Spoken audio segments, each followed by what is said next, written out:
Жалпы білім беретін мектеп гимназиясында оқушылардың әр салада білімдерін кеңейту, білім деңгейін, шығармашылық ізденісін байқау, оқушыларды математика, жаратылыстану, тарих, қазақ әдебиеті, қазақ тілі пәндерінен алған білімдерін өмірде пайдалануға үйрету, сұрақтарға толық жауап беру дағдысын қалыптастыру, сөйлеу шеберлігін жетілдіру, белсенділігін арттыру мақсатында 6 сынып оқушылары арасында гимназия көшбасшысы интеллектуалды сайысы өтті.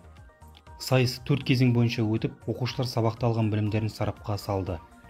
Оқушылар бірінші кезең бәйге бөлімінде 5 сұраққа жауап берсе, екінші кезең жұмбақ сандық бөлімінде жасырылған 8 суретке қарап жауаптарын тапты.